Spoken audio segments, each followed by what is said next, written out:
There are times when going up the Yellow River in its tributaries on some splendid September morning in the lily thickets and hollows of the banks, he and I would take Il's swallowtail, a black wonder with tails in the shape of hooves.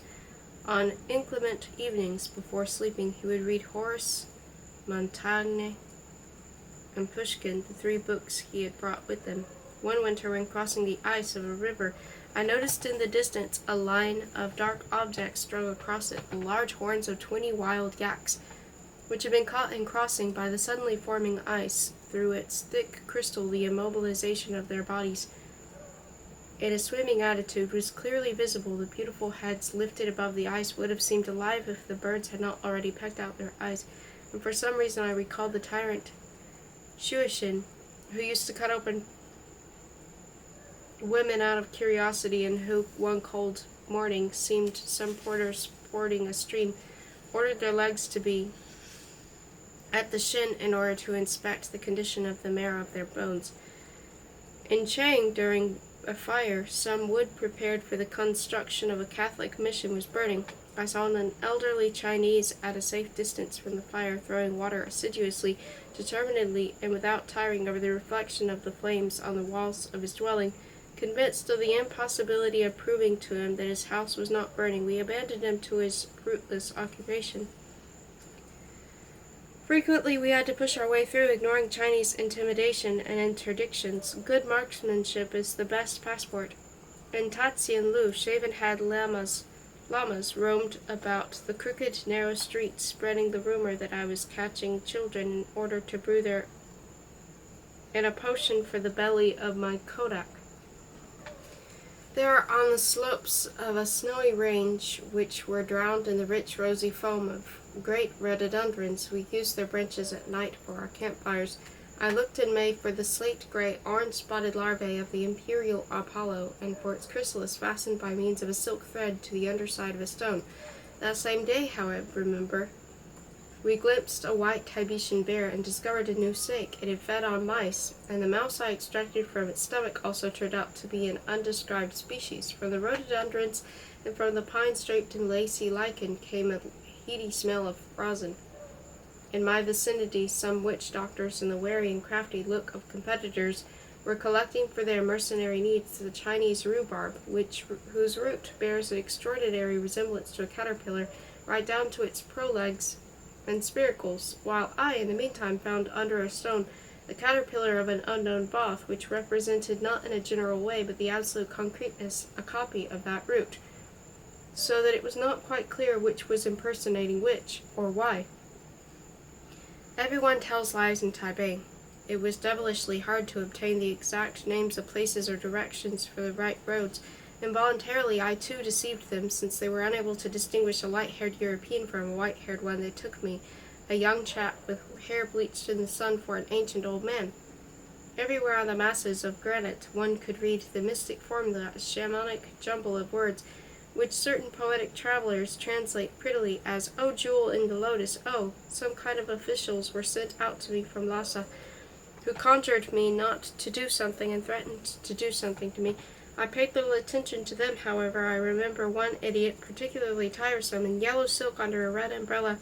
He was sitting astride a mule, whose natural dolefulness was doubled by the presence, under its eyes, of thick icicles formed from frozen tears.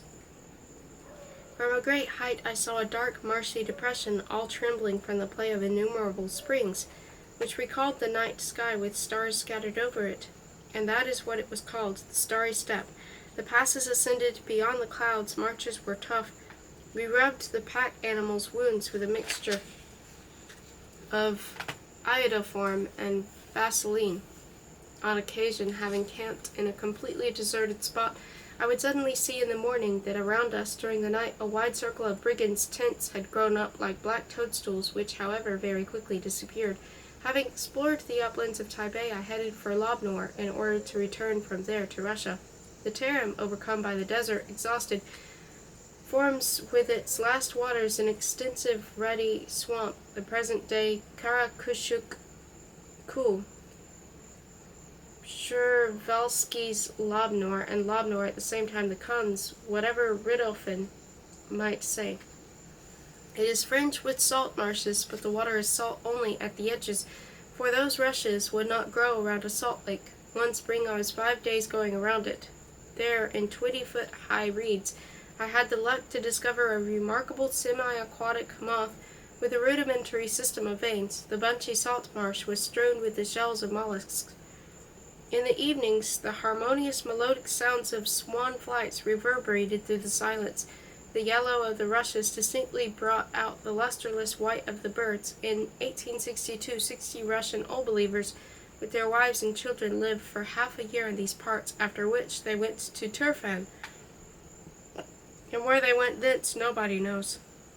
Further on comes the desert of Lob, a stony plain, tiers of clay precipices, glassy salt ponds. The pale fleck in the gray air is a lone individual of Roborovsky's white, carried away by the wind.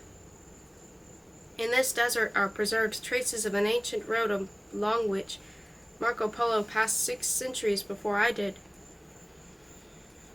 Its markers are piles of stones, just as I had heard in a Tibetan gorge the interesting drum-like roar which had frightened our first pilgrims. So in the desert during the sandstorms I also saw and heard the same as Marco Polo, the whisper of spirits calling you aside, and the queer flicker of the air, an endless progression of whirlwinds, caravans, and armies of phantoms coming to meet you, thousands of spectral faces, in their incorporeal way pressing upon you, through you, and suddenly dispersing. In the 20th and 14th century, when the great explorer was dying, his friends gathered by his bedside and implored him to reject what in book had seemed incredible to them, to water down its miracles by means of judicious deletions. But he responded that he had not recounted even half of what he had in fact seen. All this lingered bewitchingly, full of color and air, with lively movement in the foreground and a convincing backdrop. Then, like smoke from a breeze, it shifted and dispersed, and Fedor saw again the dead and impossible tulips of his wallpaper, the crumbling mound of cigarette butts in the ashtray, and the lamp's reflection in the black window pane. He threw open the window. The written-up sheets of paper in his desk started. One folded over, another glided onto the floor. The room immediately turned damp and cold. Down below, an automobile went slowly along the dark, empty street, and strangely enough, this very slowness reminded Fedor of a host of petty, unpleasant things. The day just passed, the missed lesson, and when he thought that next morning he would have to phone the deceived old man, his heart was oppressed by an abominable despondency. But once the window was closed again, already feeling the void between his bunched fingers, he turned to the patiently waiting lamp, to the scattered first drafts, to the still warm pen which now quietly slipped back into his fingers, explaining the void and filling it, and returned at once to that world which was as natural to him as snow to the white hare or water to Ophelia. He remembered with incredible vividness, as if he had preserved that sunny day in a velvet case, his father's last return in July 1912. Elizaveta Pavlovna had already gone the 6 miles to the station to meet her husband. She always met him alone, and it always happened that no one knew with any clearness which side they would return on, to the right or left of the house, since there were 2 roads, one longer and smoother along the highway and through the village, the other shorter and bumpier through Peshonka. Fedor put on his riding breeches just in case and ordered his horse saddled, and none the less he could not make up his mind to ride out and meet his father because he was afraid of missing him. He tried vainly to come to terms with inflated, exaggerating time. A rare butterfly, taken a day or 2 before among the blueberries of a peat bog, had not yet dried on the spreading board. He kept touching its abdomen with the end of his pen. Alas, it was still soft, and this meant it was impossible to take off the paper strips completely, covering the wings which he was so keen to show his father in all their beauty. He loafed about the manor, feeling the weight and pain of his agitation and envying the way the others got through these big empty minutes. From the river came the desperately ecstatic shrieks of the village boys bathing, and this hubbub, playing constantly in the depths of the summer day, sounded like distant ovations. Tanya was swinging enthusiastically and powerfully on the swings in the garden, standing on the seat. The violet shadow of the foliage swept over her flying white skirt, and variations that made one blink, and her blouse now lagged behind, now clung to her back, designated the hollow between her drawn-back shoulders. Beneath her, one fur terrier was barking at her, another was chasing a wagtail. The ropes creaked joyfully, and it seemed that Tanya was soaring up like that in order to see over the trees onto the road. Our French governess, under her moire parasol, With rare politeness was sharing her misgivings the train was 2 hours late or else would not come at all, with Mr. Browning, whom she hated, while the latter stood slapping his gaiters with a riding stick. He was no polyglot.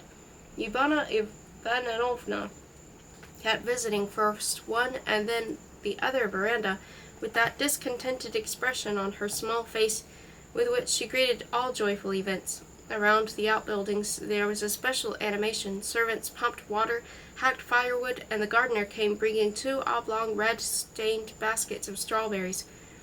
Jacques, an elderly Kyrgyz, thick-set, fat-faced, with intricate wrinkles around his eyes, who had served Konstantin Krylovich's life in 1892. He had shot a she-bear that was mauling him, and who now lived in peace, nursing his hernia in their Lishino house, and put on his blue beshmet with half-moon pockets, polished boots, red school cap with spangles, and silk tasseled sash, and settled down on a bench near the kitchen porch, where by now he had been sitting for quite a time sunning himself, a silver watch chain gleaming on his chest, in quiet and festive expectation. Suddenly, running heavily up the curved path which led down to the river, there appeared out of deep shadow, with a wild glint in his eyes, and with a mouth that was already shaped for a shout through still silent, the old gray side-whiskered footman, Casimir. He was running with the news that beyond the nearest bend the sound of hoofs had been heard on the bridge, a swift wooden drumming which was immediately cut off, a guarantee that the Victoria was about to come bowling next minute among the dirt road parallel to the park. Fedor rushed in that direction between the 3 tree trunks, over the moss and bilberries, and there beyond the marginal path one could see, as they skimmed above the level of the young firs, the driver's head and indigo sleeves sweeping by with the impetuosity of a vision. He dashed back, and the abandoned swing was still quivering in the garden, while by the porch stood the empty Victoria with its crumpled traveling rug. His mother was walking up the steps, trailing behind her a smoke-colored scarf, and Tanya was hanging on the neck of her father, who had taken a watch from his pocket with his free hand and was looking at it, for he always liked to know how fast he had got home from the station. The following year, busy with scientific work, he did not go anywhere, but in the spring of 1914 he had already begun to prepare for a new expedition to Tibet together with the ornithologist Petrov and the English botanist Ross. War with Germany suddenly cancelled all this.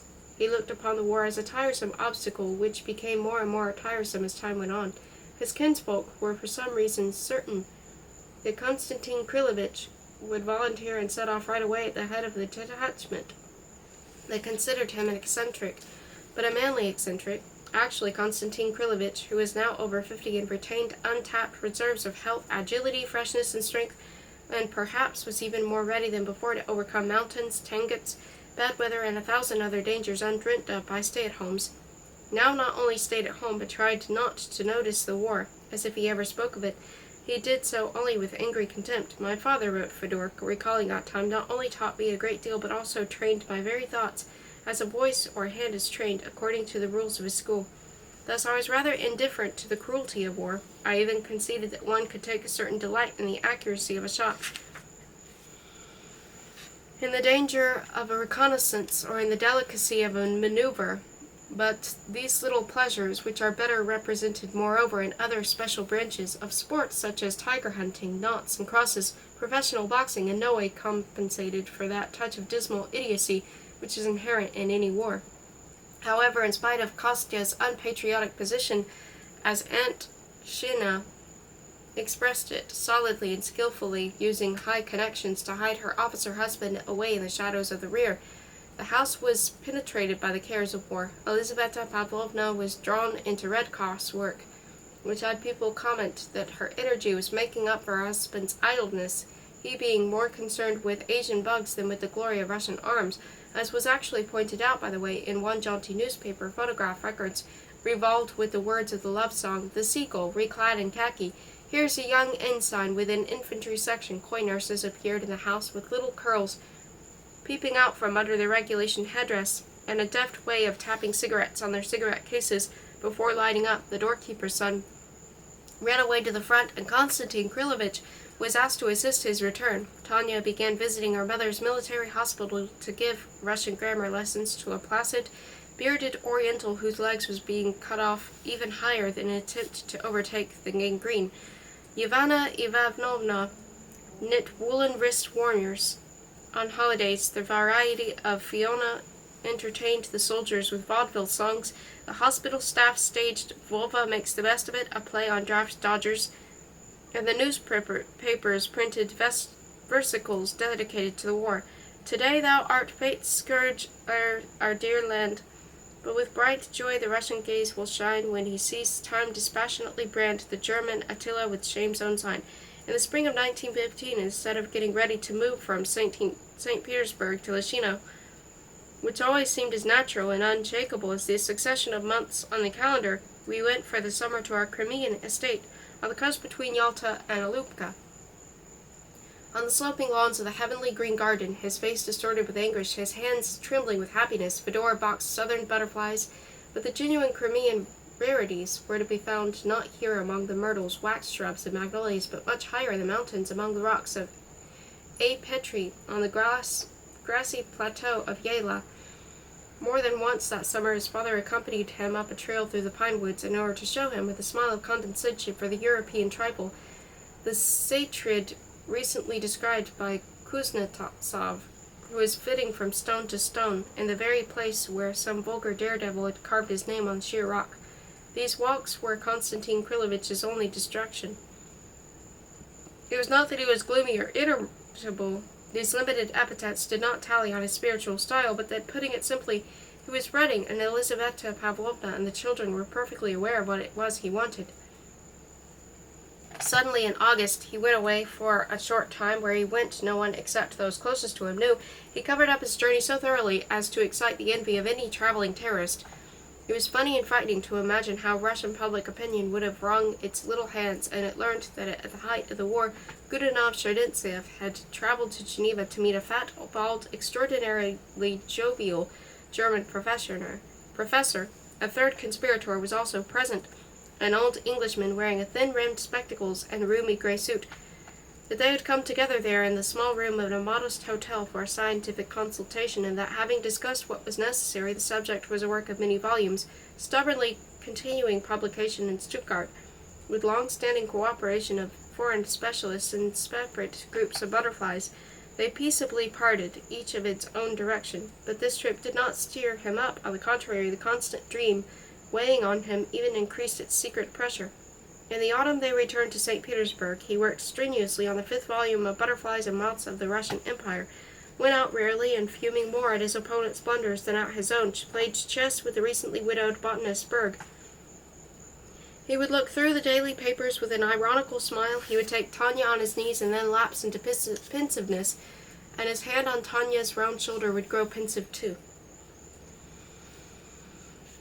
Once in November he was given a telegram at a table. He unsealed it, read it to himself, read it again to judge by the second movement of his eyes, laid it aside, took a sip of port wine from a ladle-shaped goblet of gold, and imperturbably continued his conversation with a poor relative of ours, a little old man with freckles all over his skull, who came to dinner twice a month and invariably brought Tanya soft, sticky toffees, Tayanushki.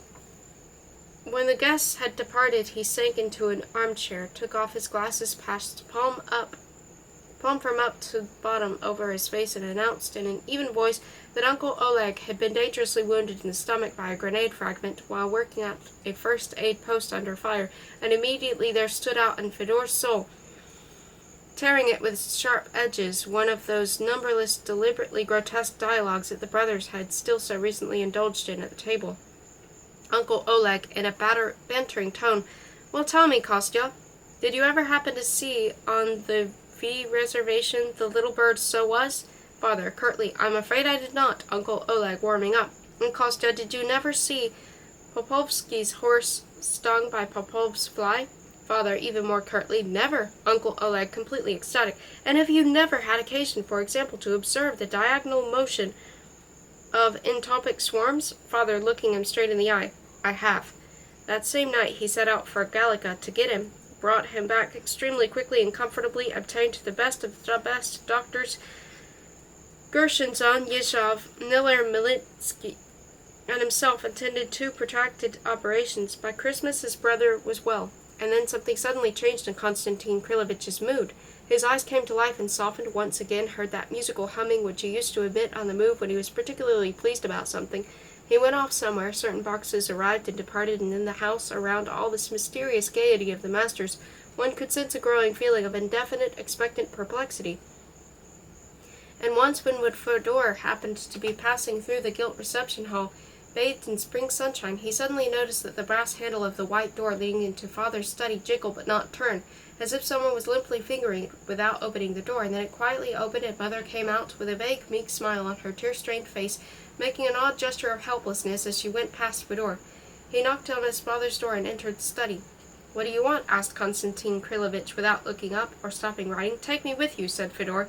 The fact that at the most alarming time when Russia's borders were crumbling and her inner flesh was being eaten away, Konstantin Krylovich suddenly planned to abandon his family for 2 years for the sake of a scientific expedition into a remote country struck most people as a wild caprice, a monstrous frivolity. There was even talk that the government would not permit purchase of provision and that madmen would get neither traveling companions nor pack animals, but no further away than Turkestan. The peculiar smell of the epoch was hardly perceptible. Practically the only remainder of it was a reception organized by some district administrators, to which the guests brought gifts to aid the war. A little later a rebellion broke out among the Kyrgyz and the Cossacks in connection with the summons to do war work. Just before his departure in June 1916, Godunov Sherdintsev came from town to Lishino to bid his family farewell. Until the very last minute, Fedor dreamed that his father would take him with him. Once he had said he would do so as soon as his son was 15. "At any other time I would take you," he said now, as if forgetting that for him, time was always another one. In itself, the last farewell was in no way different from preceding ones. After the orderly succession of embraces worked out by family custom, both parents, donning identical amber goggles with suede blinkers, settled themselves in a red touring car, and all around stood the servants. Leaning on a stick, the old watchman remained at a distance by the lightning-split poplar.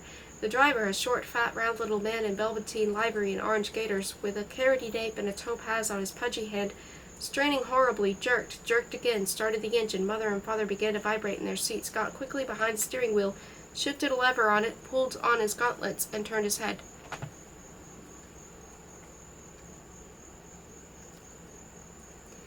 Konstantin Krylovich gave him a pensive nod, and the car moved off. The fox terrier choked with barking as it squirmed wildly in Tanya's arms, turning over on to its back and twisting its head over her shoulder.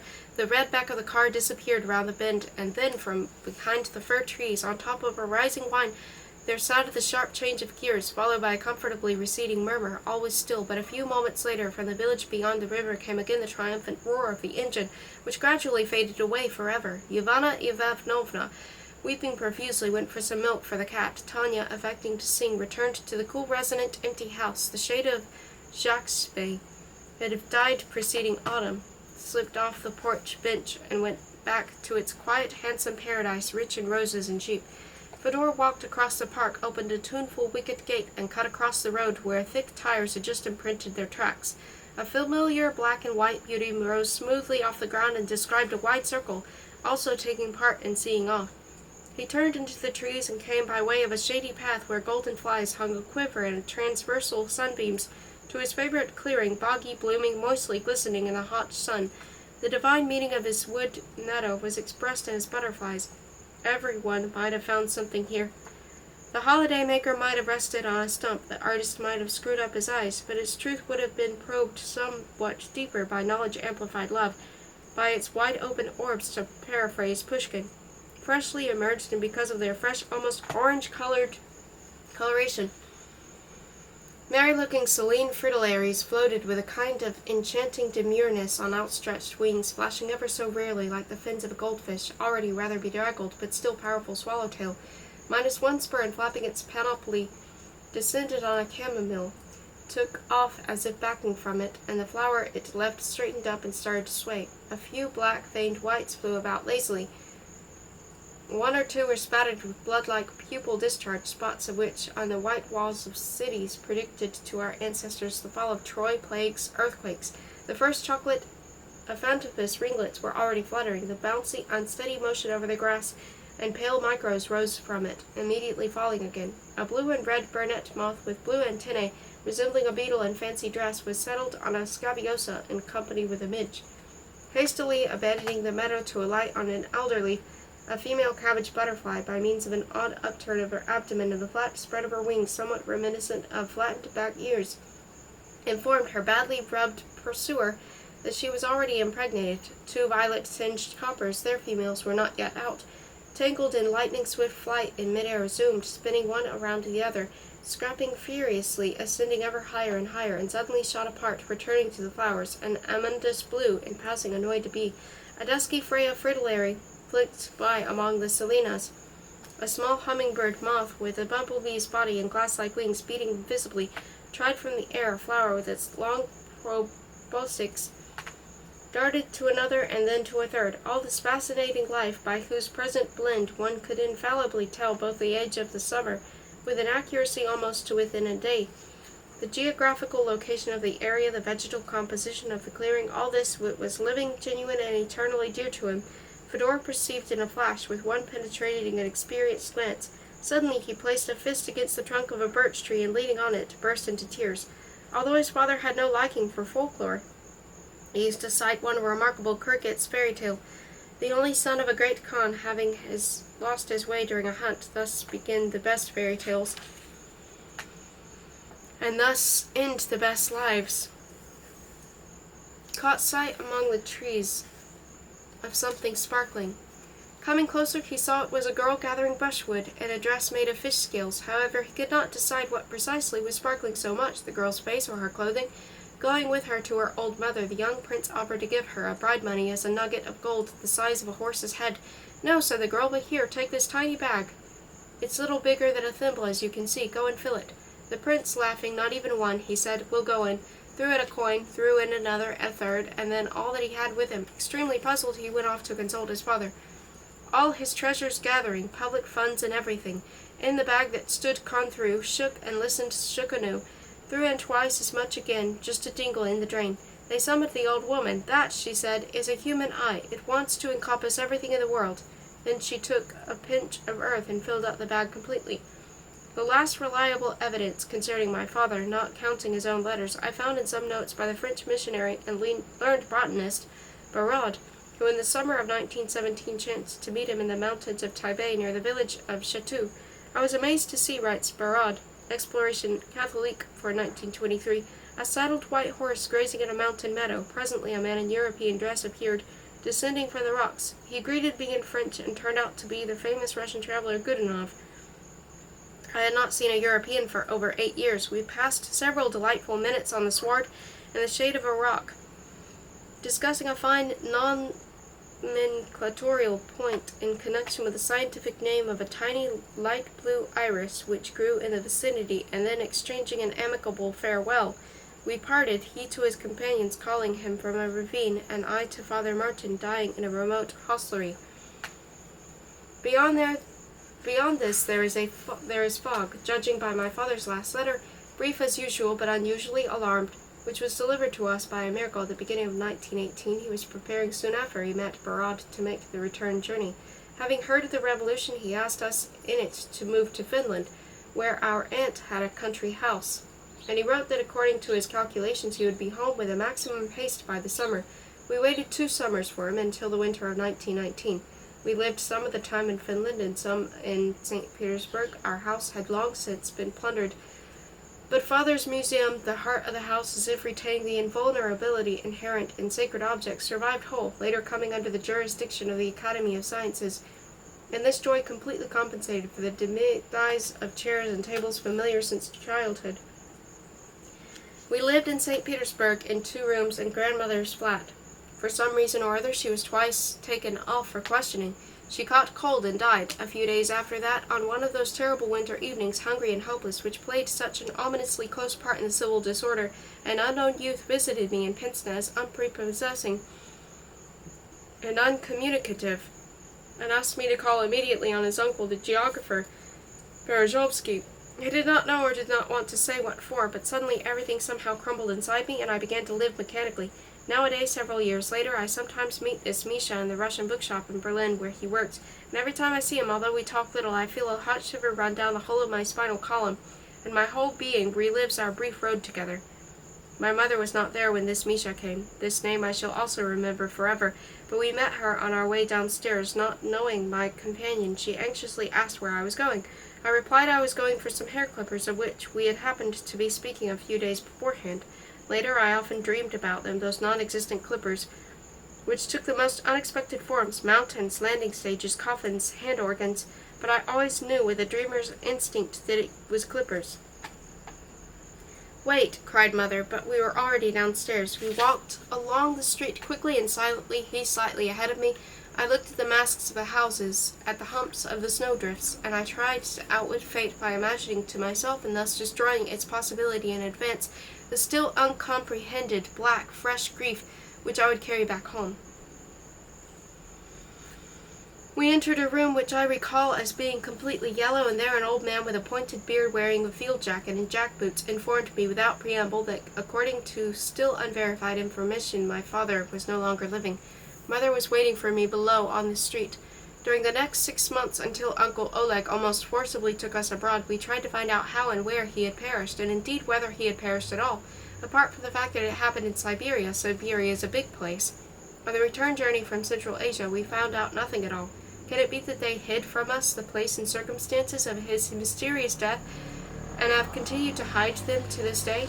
His biography in the Soviet Encyclopedia ends simply with the words, "He died in 1919. Or did the contradictoriness of the vague evidence truly rule out any explicitness in their answers? Once in Berlin, we learned one or two supplementary things from various sources and from various people, but these supplements turned out to be nothing but new layers of uncertainty, rather than glimpses through it. Two shaky versions, more or less of a deductive nature, and telling us nothing, moreover, about the most important point, how exactly did he die if he died, were entangled in one another and mutually contradictory. According to one of them, news of his death was brought to Semipalatinsk by a Kirghiz. According to another, it was brought by a Cossack to Akbulat. What was my father's route? Was he going from Semerichi to Omsk by way of the Feathergrass steppe with the guide on piebald pony, or from the Pamirs to Orenburg through the Targay region by way of the sandy steppe with the guide of a camel, he himself on a horse, birch-bark stirruped, from well to well, avoiding villages and railway lines? How did he pass through the storm of the peasant war? How did he steer clear of the Reds? I cannot make anything out. And then what kind of shapka nevdikma, invisible-making cap, would have fitted him? Who would have worn even that rakish angle? Did he hide in fishermen's huts, as Kruger supposes, at the post Aulskoye moor, among the stolid Urals old believers? And if he died, how did he die? What is your profession, Pugachev? Asked the astronomer Lowitz. Counting the stars, whereupon they hanged him so he could be nearer to the stars. Or how did he die? From illness, from exposure, from thirst, by the hand of a man? And if by somebody's hand, can that hand still be living, taking bread, raising a glass, chasing flies, stirring, pointing, beckoning, lying motionless, shaking other hands? Did he return their fire for a long time? Did he save a last bullet for himself? Was he taken alive? Did they bring him to the parlor car at the railway headquarters of some punitive detachment? I can see its hideous locomotive stoked with dried fish. Having suspected him of being a white spy, and not without reason, he knew well the white general, Vladimir Kornilov, with whom once in his youth he had traveled over the steppe of despair, and whom in later years he had seen in China. Did they shoot him at the ladies' room of some godforsaken station, broken looking glass, tattered plush, or did they lead him out into some kitchen garden one dark night and wait for the moon to peep out? How did he wait for them in the dark, with a smile of disdain? And if a whitish moth had hovered among the shadowy burdocks, he would, even at that moment, I know, have followed it with the same glance of encouragement with which, on occasion after evening tea, smoking his pipe in our Lachino garden, he used to greet the pink hawks sampling our lilacs. But sometimes I get the impression that all this is a rubbishy rumor, a tired legend, that it has been created out of those same suspicious granules of approximate knowledge that I use myself when dreams muddle through regions known to me only by hearsay or out of books, so that the first knowledgeable person who has really seen at the time the places referred to will refuse to recognize them, will make fun of the exoticism of my thoughts, the hills of my sorrow, the precipices of my imagination, and will find in my conjectures just as many topographical errors as he will anachronisms. So much the better. Once the rumors of my father's death is a fiction, must it not then be conceded that his very journey out of Asia is merely attached in the shape of a tale to this fiction, like that kite which in Pushkin's story young Grinyov fashioned out of a map, and that perhaps if my father even did set out on his return journey, and was not dashed to pieces in an abyss, not held in captivity by Buddhist monks, he'd choose a completely different road? I have even had occasion to hear surmises, something like belated advice, that he could well have proceeded west to Ladakh in order to go south to India, or why could he not have pushed on to China, and from there on any ship to any port in the world? Whether it was this way or that, Mother, all material connected with his life is now collected at my place, out of swarms or drafts, long manuscript extracts from books, indecipherable jottings on miscellaneous sheets of paper, penciled remarks straggling over the margins of other writings of mine, out of half-crossed-out sentences, unfinished words, and improvidently abbreviated, already forgotten names hiding from full view among my papers, out of the fragile staticism of irredeemable information already destroyed in places by a too swift movement of thought, which in turn dissolved into nothingness. Out of all this I must now make a lucid, orderly book. At times I feel that somewhere it has already been written by me, that it is here, hiding in this inky jungle, that I have only to free it part by part from the darkness, and the parts will fall together of themselves. But what is the use of that to me when this labor of liberation now seems to me so difficult and complicated, when I am so much afraid that I might dirty it with a flashy phrase, or wear it out in the course of transfer onto paper, that I already doubt whether the book will be written at all? You yourself wrote to me of the demands which in such a task should be presupposed, but now I am of the opinion that I would fulfill them badly. Do not scold me for weakness and cowardice. Sometimes I shall read to you at random disjointed and inchoate extracts from which I have written. How little it resembles my statuesque dream. All these months, while I was making my research, taking notes, recollecting, and thinking I was blissfully happy, I was certain that something unprecedentedly beautiful was being created, that my notes were merely small props for the work, tail marks, pegs, that the most important thing was developing and being created of itself, and now I see, like waking up on the floor, that besides these pitiful notes there is nothing. What shall I do? You know, when I read his or Grimm's books, and I hear their entrancing rhythm, when I study the position of the words that can neither be replaced nor rearranged, it seems to me a sacrilege to take all this and dilute it with myself. If you like, I'll admit it. I myself am a mere seeker of verbal adventures, and forgive me if I refuse to hunt down my fancies on my father's own collecting ground. I realized, you see, the impossibility of having the imagery of his travels germinate without contaminating them with a kind of secondary poetization, which keeps departing further and further from that real poetry with which the live experience of these receptive, knowledgeable, and chaste naturalists endowed their research. Of course I understand and sympathize, answered his mother. It is a pity you cannot manage it, but of course you must not force yourself. On the other hand, I am convinced that you are exaggerating a little. I am convinced that if you thought less about style, about difficulties, about the poet-taster's cliché, that with a kiss starts the death of romance, etc., you would produce something very good, very true, and very interesting. Only if you imagine him reading your book, and you feel it grates upon him and makes you ashamed, then of course give it up, give it up. But I know this cannot be. I know he would tell you, well done. Even more, I am convinced that someday you shall yet write this book. The external stimulus to the cancel of his work was provided for Fedor by his removal to another lodging. To his landlady's credit, it must be said that she had put up with him for a very long time, for 2 years. But when she offered the chance of obtaining an ideal roomer in April, an elderly spinster rising at 7:30, working in an office till 6, dining at her sister's, and retiring at 10, Frosta boy requested Fedor to find himself another room within the month. He continually postponed his inquiries, not only out of laziness and an optimistic tendency to endow a stretch of granted time with the rounded shape of eternity, but also because he found it unbearably nasty to invade alien worlds for the purpose of discovering a place for himself. Madame Chernyshevsky, however, promised him that her assistance March was drawing to an end when one evening she said to him, I think I have something for you. You once saw here Tamara Grigorievna, the Armenian lady. She had a room at the flat of the Russian family, but now she wants to turn it over to somebody, which means it's a bad room if she wants to get rid of it, remarked Fedor carelessly. No, it's simply that she's going back to her husband. However, if you don't like it in advance, then I won't do anything about it. I didn't mean to offend you, said Fedor. I like the idea very much, really I do. Naturally, there's no guarantee the room isn't already disposed of, but still I would advise you to give her a ring. "Oh, of course," said Fedor. "Since I know you," continued Madame Chernyshevsky, already leafing through a black notebook, "and since I know you'll never ring yourself, I'll do it first thing tomorrow," said Fedor. "Since you will never do it, Uland 4831, I'll do it myself. I'll get her right now, and you can ask her everything." "Stop, wait a minute," said Fedor anxiously. "I've no idea what I have to ask." "Don't worry, she'll tell you herself." And Madame Chernyshevsky, rapidly repeating the number on her breath, stretched her hand toward the little table of the telephone. As soon as she put the receiver to her ear, her body assumed its usual telephone posture on the sofa. From a sitting attitude she slipped into a reclining one, adjusted her skirt without looking, and her blue eyes wandered here and there as she waited to be connected. "It would be nice," she began, but then the girl answered, and Madame Chernyshevsky said the number with a kind of abstract exhortation in her voice and a special rhythm in her pronunciation of the figures, as if 48 was the thesis and 31 the antithesis, adding in the shape of a synthesis, "Jawal."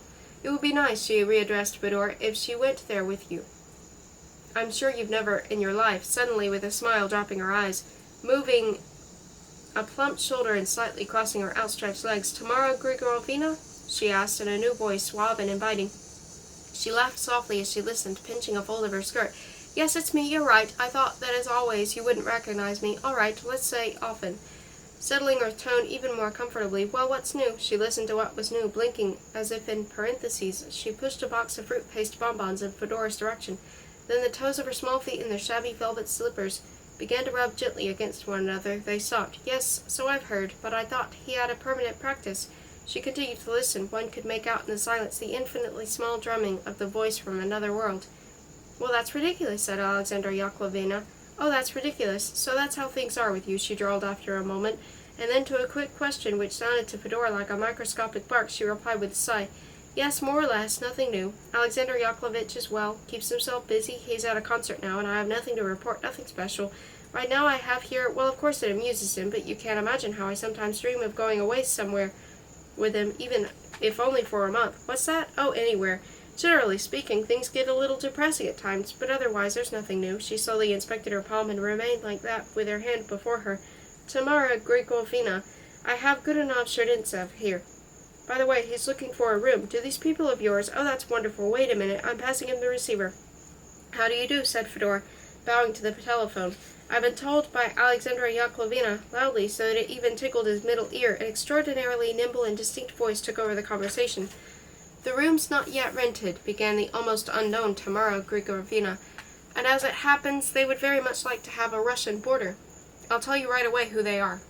The name is Shogolev. That tells you nothing, but in Russia he was a public prosecutor, a very, very cultured and pleasant gentleman. Then there is his wife, who is also extremely nice, and a daughter from the first marriage. Now listen, they live at 15 Agamemnostrasse, in a wonderful district, and a small flat, but hock modern. Central heating, bath, in short, everything you could wish for. The room you'll live in is delightful, but," with a retractive intonation, "it looks out onto the yard. That, of course, is a small minus. I'll tell you how much I paid for it. I paid 35 marks a month. It is quiet, and has a fine daybed. Well, there we are. What else can I tell you? I had my meals there, and I must confess the food was excellent, excellent. But you must ask them the price yourself. I was on a diet. Here's what we'll do now. I have to be there in any case tomorrow morning at about 11:30. I'm very punctual, so you come there too." "Wait a second," said Fedor, for whom to rise at 10 was the equivalent of rising at 5 for anyone else. "Wait a second, I'm afraid that tomorrow perhaps it might be better if he wanted to say give you a ring, but Madame Chernyshevsky, who was sitting nearby, made such eyes that with a gulp he instantly corrected himself. "Yes, I think on the whole I can," he said without animation. "Thank you, I'll come." "Well then," in a narrative tone, "it's 15 Agamemnostrasse, 3rd floor, with an elevator, so that will do.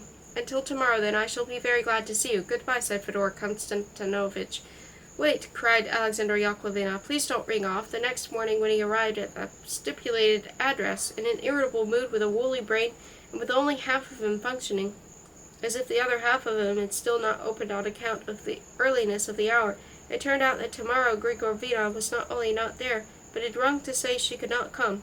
He was received by Shogolev himself. No one else was at home. There turned out to be a bulky, chubby man whose outline reminded one of a carp, about 50 years old, with one of those open Russian faces whose openness is almost indecent. It was a fairly full face of oval cut, with a tiny black tuft just under the lower lip. He had a remarkable hairstyle that was also somehow indecent. Thin black hair evenly smoothed down and divided by a parting which was not quite in the middle of the head, and yet not quite on to one side either. Big ears, simple male eyes, thick yellowish nose with a moist smile completed the general pleasant impression. Gudunov Studentsev, he repeated. Of course, an extremely well-known name. I once knew. Let me see, isn't your father Oleg Krylovich? Aha, uncle. Where's he living now, in Philadelphia? That's quite a way. Just look where we immigrants get to, amazing. And are you in touch with him? I see. We'll never put off tomorrow what you have already done. Come here. I'll show you your quarters.